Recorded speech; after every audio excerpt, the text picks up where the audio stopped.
시간이 되었으므로 수요 저녁 예배를 하나님께 드리겠습니다. 다 같이 기도하겠습니다.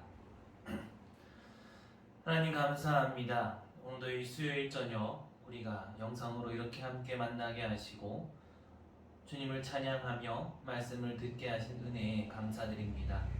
하나님, 우리가 이곳에서 우리가 있는 자리에서 하나님을 찬양하고 예배를 드릴 때에 하나님 그곳에 임하여 주시고 놀라운 예배의 기적을 체험하는 그러한 우리 행복한 교회가 될 수 있도록 주님 인도하여 주옵소서. 예수님의 이름으로 기도합니다. 아멘. 우리 함께 찬양하겠습니다.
우리가 오직 예수 그리스도의 은혜로 말미암아 지금은 살고 그 은혜로 우리가 지금의 모습을 설 수 있는 줄로 믿습니다.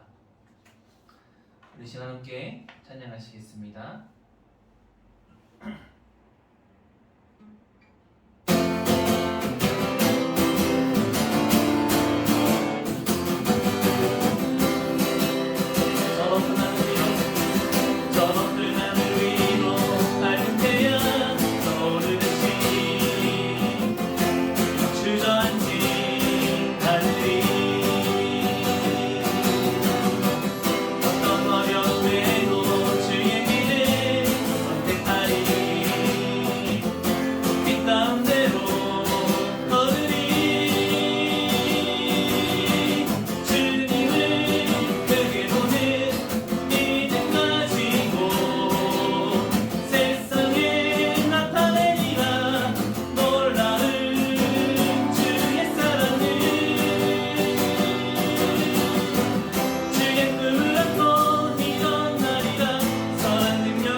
재단 위에 나를 들이니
말씀만 우리에게 충만하게 하시고 우리를 채우시고 우리를 인도해 주시는 줄로 믿습니다.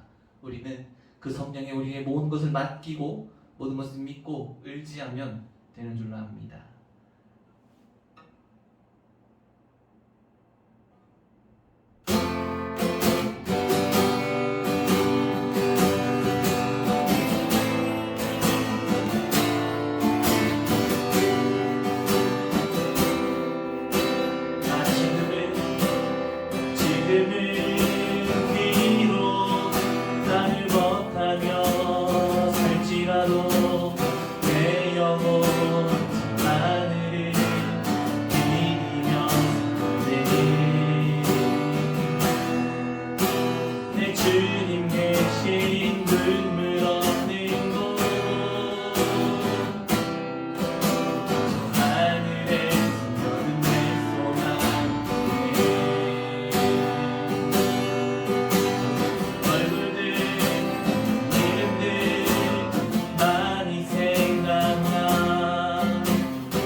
성령만을 건대로 간구합니다. 주인공이 날 주의 역사하여 주시옵소서. 주의 성령으로 충만하게 하여 주시고 무대로 충만케 하여 주시옵소서. 이곳에 주여 임하여 주시고 이 자리에 주여 임하여 주시옵소서. 앉은 자리에서 우리가 지금 이곳에서 예배합니다.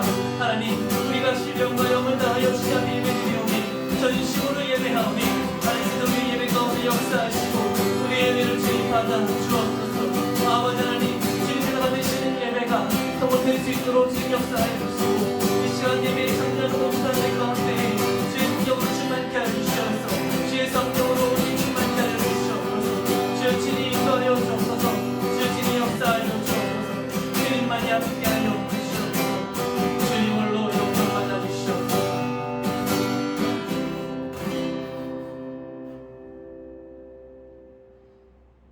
주님만이 오직 영광 받으시게 합당하신 분 줄로 믿습니다. 우리가 오직 그 하나님께 이 시간 영광 돌리며 예배 드려오니 주님 우리 예배를 받아 주옵소서.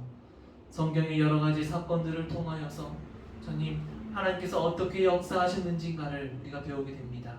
하나님께서 이곳에 함께해 주시고 지혜를 주시어서 주님의 역사를 바라보게 하시고 우리가 교만치 않고 겸손한 마음으로 하나님의 역사하심을 잘 따라갈 수 있는 그러한 순종과 믿음의 사람들 될 수 있도록 인도하여 주옵소서. 예수님의 이름으로 기도합니다. 아멘.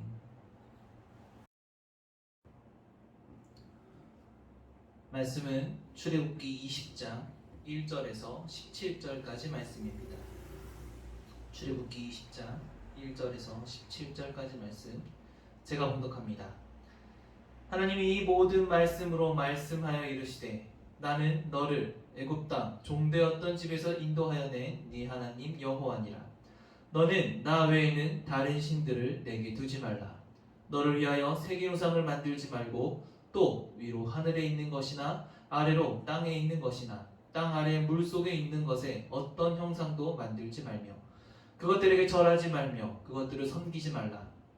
나 내 하나님 여호와는 질투하는 하나님인즉 나를 미워하는 자의 죄를 갚되 아버지로부터 아들에게 3대까지 이르게 하려니와 나를 사랑하고 내 계명을 지키는 자에게는 1000대까지 은혜를 베푸느니라. 너는 네 하나님 여호와의 이름을 망령되게 부르지 말라. 여호와는 그의 이름을 망령되게 부르는 자를 죄 없다 하지 아니하리라. 안식일을 기억하여 거룩하게 지키라. 엿새 동안은 힘써 네 모든 일을 행할 것이나 일곱째 날은 네 하나님 여호와의 안식일인즉 너나 네 아들이나 내 딸이나 내 남종이나 내 여종이나 내 가축이나 내 문 안에 머무는 객이라도 아무 일도 하지 말라. 이는 엿새 동안에 나 여호와가 하늘과 땅과 바다와 그 가운데 모든 것을 만들고 일곱째 날에 쉬었습니다. 그러므로 나 여호와가 안식일을 복되게 하여 그날을 거룩하게 하였느니라. 내 부모를 공경하라. 그리하면 네 하나님 여호와가 내게 준 땅에서 내 생명이 길리라. 살인하지 말라. 간음하지 말라. 도둑질하지 말라. 내 이웃에 대하여 거짓 증거하지 말라. 내 이웃의 집을 탐내지 말라. 내 이웃의 아내나 그의 남종이나 그의 여종이나 그의 소나 그의 나귀가 무릇 내 이웃의 소유를 탐내지 말라. 아멘. 오늘은 십계명에 대해서 같이 함께 은혜를 나누려고 합니다. 하나님께서는 이스라엘 백성을 하나님의 백성으로 만드시기 위해서 아주 많은 일들을 하셨습니다. 가장 먼저 하신 것은 이스라엘을 애굽에서 탈출시키신 출애굽 사건이신 거죠. 모세를 세우셔서 애굽 가운데 10가지의 재앙을 통하여서 애굽을 무너뜨리시고 그 10가지 재앙 안에 있던 숨겨진 의미, 바로 우상을 깨뜨리시는 그러한 사건들을 통하여 애굽이 신이라 같은 존재들이 하나님 앞에는 아무것도 아닌 존재임을 보이셨습니다. 그러고 나서 그들이 출애굽을 하고 광야길을 가던 중에 홍해가 가로막고 뒤로는 애굽의 군대가 있을 때에 하나님께서는 그 홍해를 가름으로 인하여서 그 백성들이 앞으로 나아가야 할 길을 열어 주셨습니다. 어디로 가야 할지 모르는 그 순간에 하나님께서는 길을 열어주셨던 거죠. 그리고 그들이 구할 수 없는 곳에서 아무것도 없는 그 광야 한가운데에서 하나님께서는 만나와 메추라기와 또 바위를 터뜨리셔서 물을 주시는 그들이 음식을 해결해 주셨습니다. 그리고 아말렉과의 전투를 통하여서 하나님께서는 그 누구를 만나도 하나님 앞에 기도하고 하나님만 의지하면 어떠한 상황에서도 승리를 거둘 수 있다는 것을 바로 이스라엘 백성들 가운데 보이셨습니다. 그리고 그들이 어떠한 행동을 하고 있든지 어떠한 상황에 놓여 있든지 그 이스라엘 백성을 떠나지 않았던 구름기둥과 불기둥이 늘 있었던 것이죠. 그것들을 통하여 하나님께서는 이스라엘 백성들을 떠나지 아니하시겠다는 것을 보여주셨습니다. 바로 하나님께서는 이스라엘 백성들에게 하나님이 어떠한 분이신가를 보여주신 겁니다. 왜 하나님만을 섬겨야 하는지를 알게 하신 겁니다. 이 출애굽의 사건은 단순히 이스라엘 백성들이 애굽을 떠나는 것으로 노예에서 자유인이 되는 것이 아니라 그들이 하나님만을 섬기고 하나님의 백성이 되어야만 하는 그 이유를 바로 이스라엘 백성들에게 하나님이 알게 하시고 경험케 하셨던 겁니다. 그러나 그럼에도 불구하고 이스라엘 백성들은 하나님 앞에 어떠한 행동을 보이게 됩니까? 광야 가운데에서 그들은 하나님 앞에 불평과 불만하기에 바빴고 틈만 나면 애굽을 그리워하였습니다. 먹을 것이 없다 하면 우리가 애굽에 있을 때에는 그래도 먹고 살았는데, 먹을 것을 주니까 우리가 애굽에 있을 때에는 고기도 먹었는데, 그렇게 불평하고 불만만 가득했던 그런 이스라엘 백성이었던 거죠. 이제 하나님께서는 이스라엘 백성들에게 하나님이 어떠한 분이신가를 보여주셨습니다. 그래서 이제는 하나님 백성을 만들어 가시기 위해 그들이 이제는 노예에서 자유인이 되었고 하나님의 백성으로 살아가야 할 존재들이기에 하나님의 백성은 어떻게 살아가야 하는가 알게 하시기 위하여서 보여주신 것이 바로 십계명인 겁니다. 이 십계명은 헌법과도 같은 겁니다. 이 뒤에 수십여 가지의 율법이 나오지만 이 율법들은 다 이 십계명 안에 포함되어 있는 것이에요. 십계명이 헌법이라고 하면 율법들은 바로 그 밑에 있는 하위의 법률들 같은 것이죠. 그런데 여러분, 이 법이, 이 십계명이요, 우리 가운데 주어진 이유가 무엇인가? 이 십계명을 지키고 율법을 지켜야지만 우리가 천국에 갈 수 있는 것인가? 그런 의미가 아닙니다. 예수님 시대에 수많은 바리새인들과 서기관들은 그래야 되는 줄 알았어요. 십계명을 지키고 율법들을 지키고 더불어서는 그 율법에서 파생해 나온 장로들의 유전까지도 반드시 지켜야지만이 자신들이 구원을 얻을 수 있을 것이라 생각하였습니다. 그런데 십계명은 그러한 것들이 아닙니다. 십계명은요, 구원받은 백성들은 이러한 삶을 산다라는 것을 하나님께서 보여주시는 겁니다. 이것을 지켜야지만이 너네가 구원받는다는 것이 아니라 구원받은 사람들은 이렇게 살아가야 하는 것이다. 우리는 세상의 법을 따르는 사람들이 아니라 이미 구원받아서 하나님의 법을 따르는 사람들이 된 것입니다. 우리가 사는 곳을 이미 옮긴 것이에요. 대한민국에 사는 사람들은 대한민국의 법을 지키지만 미국에 가서는 미국의 법을 지키는 것처럼 우리는 이미 세상 가운데에서 구원받아서 멸망받을 백성에서 구원받아서 천국 백성의 삶을 살아가서 구원받은 사람들인 겁니다. 그리고 그러한 사람들이 어떻게 살아가는가? 바로 이 십계명과 같은 삶을 살아간다는 것이죠. 그럼 이 십계명은 어떠한 내용입니까? 1계명에서 4계명까지는 하나님과 인간과 어떻게 관계를 맺어가는가를 알게 하십니다. 그리고 나머지 6가지의 계명은 사람과의 관계에서 어떻게 관계를 맺어가야 하고 지켜야 하는가를 알게 하신 거예요. 아주 최소한의 것만을 이야기하신 겁니다. 여기에는 뭐 어떻게 예배를 드려라, 너네가 어떻게 살아가라, 이런 세부적인 내용은 없어요. 그러니까 우리 안에 이 십계명에 대한 마음을 가지고 있으면 그 뒤에 나오는 것들은 자연스럽게 지켜지게 된다는 겁니다. 첫 번째 계명은 무엇입니까? 바로 나 외에 다른 신들을 내게 있게 하지 말라는 내용입니다. 오직 하나님만을 섬기라고 말씀하시는 것이죠. 하나님께서는 질투하시는 하나님이라고 하셨습니다. 하나님 외에는 그 어떠한 신도 존재하지 않습니다. 유일신 하나님, 그 하나님으로 말미암아 모든 것이 창조되었고 우리도 하나님으로 말미암아 주어진 존재들인 거죠. 그렇게 우리는 오직 하나님만을 섬기며 하나님만을 높여드리며 하나님께만 예배를 드려야 하는 것입니다. 다른 어떤 것들은 이유가 없어요. 두 번째 계명은 무엇입니까? 너를 위하여 새긴 우상을 만들지 말라고 합니다.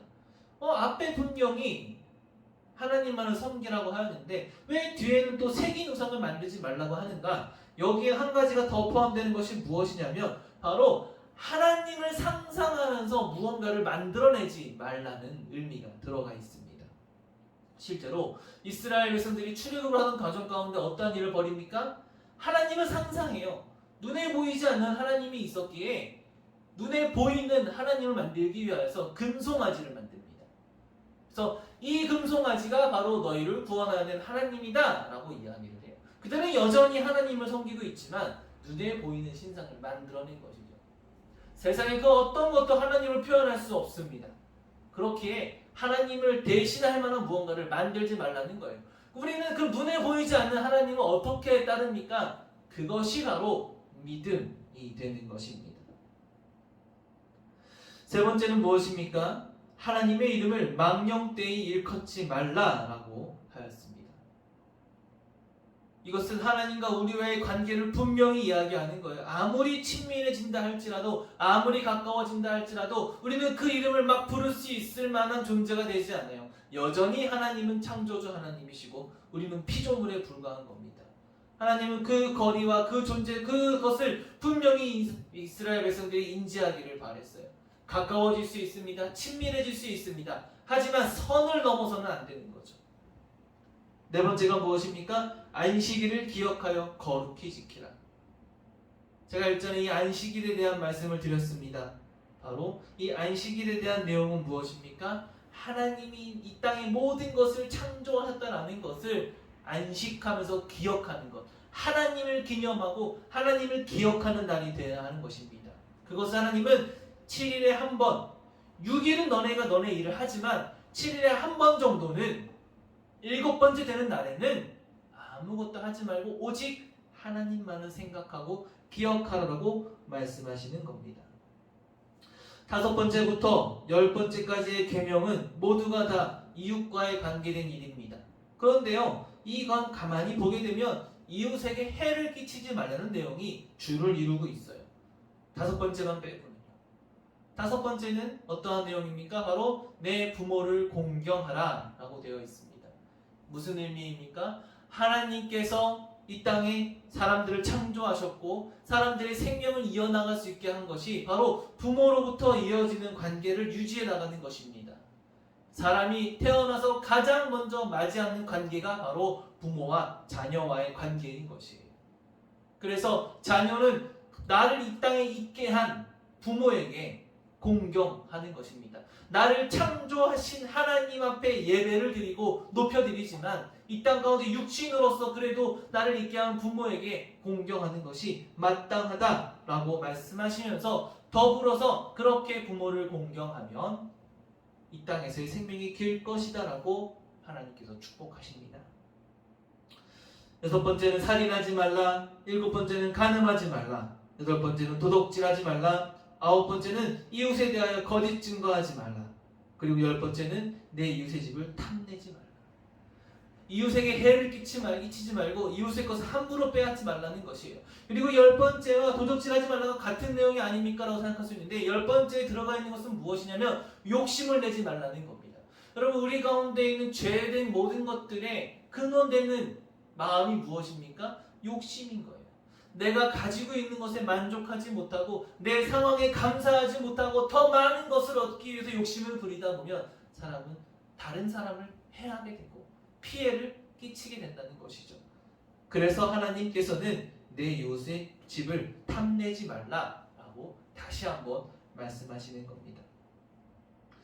10가지의 계명이 있지만 예수님께서는 이 10가지를 단 2개로 정리하셨습니다. 바로 하나님을 사랑하고 이웃을 사랑하라는 것이에요.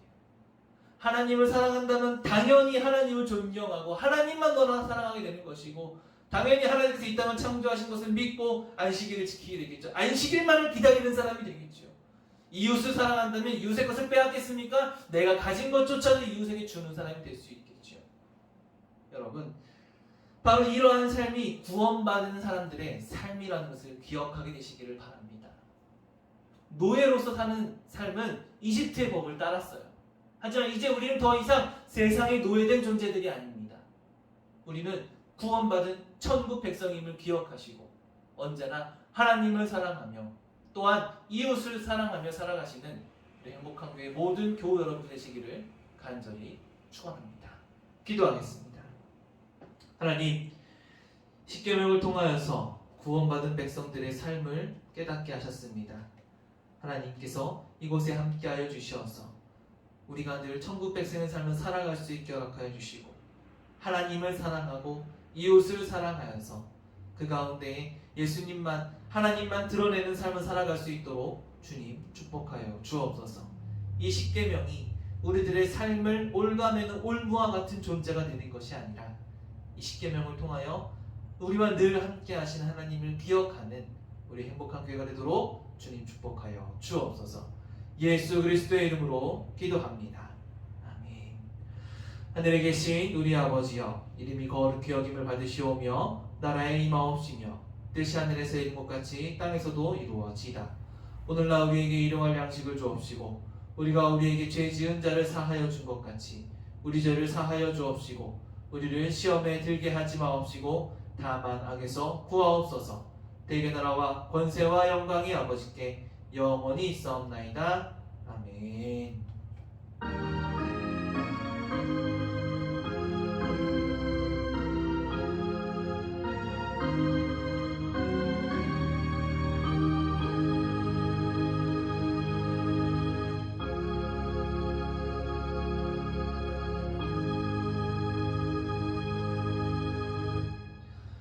수요 저녁 예배를 모두 마칩니다. 평안한 저녁 되시기 바랍니다.